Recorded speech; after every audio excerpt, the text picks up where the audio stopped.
Fidèle à sa mission d'accompagnement des partis politiques pour un processus électoral inclusif au Bénin, l'International Republican Institute IRI a organisé ce vendredi 25 février 2022 un atelier au profit des formations politiques qui ont une existence légale au Bénin. Pendant 24 heures, les participants ont eu non seulement à partager leurs expériences sur le financement public et privé des partis politiques, mais aussi à faire des exercices pratiques pour que le processus se déroule sans anicroche. Je suis très heureux de vous accueillir ce matin 25 février pour la deuxième session dans notre série Les partis politiques en route pour les législatives 2023. La première session a eu lieu le 28 janvier. Ça veut dire que nous avons 2 mois pour les préparatifs législatives. La première session a été consacrée à la compréhension de la législation en vigueur et aujourd'hui nous avons abordé en plus de détails la loi de financement public et privé des partis politiques. Après, nous travaillerons ensemble sur les calendriers électoraux et les dates cibles à noter. Comme avec la première séance, je suis très content que le commissaire Adam Soul continue à nous accompagner dans cette tâche pour clarifier les requis et de partager ses connaissances. Je suis sûr que vous seriez en accord avec moi qu'il n'y a personne plus indiqué. La législation actuelle et même la législation d'avant a prévu que c'est les partis qui ont des élus qui vont bénéficier de l'aide de l'État aux partis politiques. En fait, ce n'est pas une nouveauté.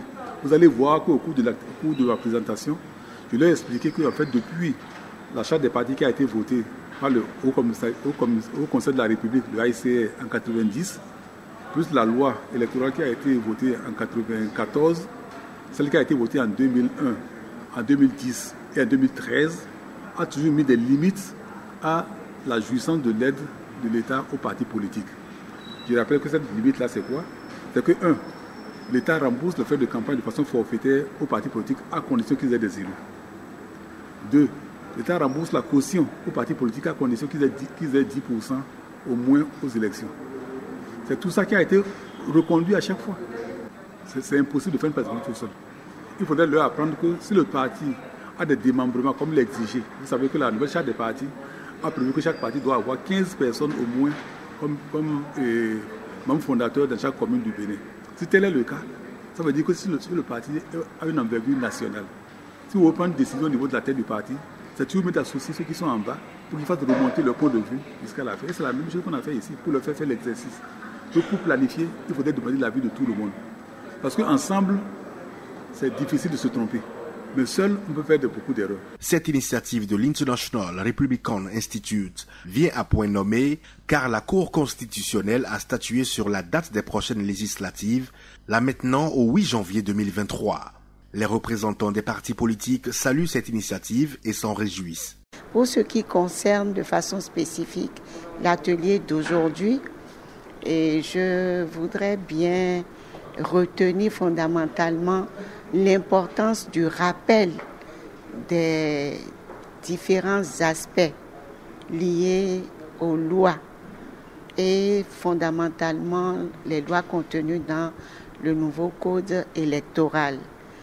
Et je disais dans la salle au moment des débats que nous tirons leçon par rapport à tout ce que l'expert nous a présenté. Nous tirons leçon du fait que au niveau de nos partis, les militants et aussi les responsables des organes dirigeants que nous sommes, nous tirons leçon à travers l'atelier d'aujourd'hui sur la nécessité d'avoir une très bonne connaissance des textes de loi qui régissent la vie des partis, mais fondamentalement aussi qui régissent tout le processus électoral dans notre pays.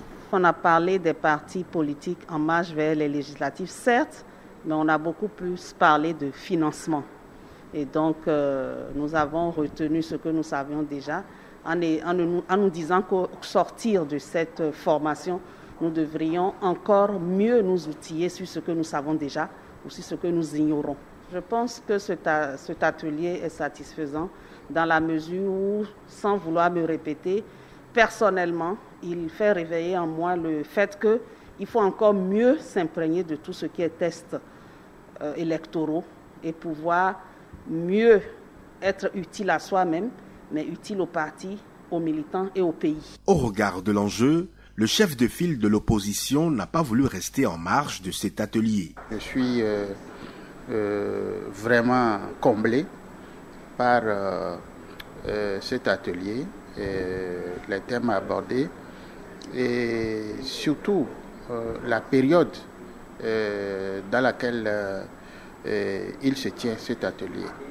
Nous avons beaucoup discuté des textes de loi en vigueur liés à la charte des partis politiques et au code électoral.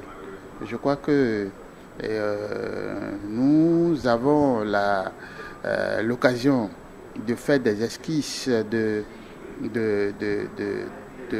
différentes dates devant marquer l'organisation donc des élections de 2023.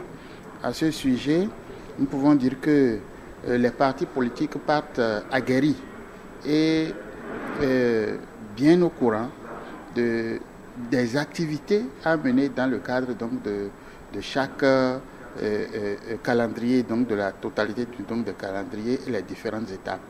Et nous continuerons à travailler là-dessus au niveau de chacun de nos partis et je crois que on ne sera plus surpris et nous allons pouvoir nous adapter aux textes de loi en vigueur. Placé sous le thème « Les partis politiques en route vers les législatives de 2023 », l'atelier vise à permettre aux responsables de se mettre à jour vis-à-vis des différentes lois en vue de prendre part aux prochaines législatives.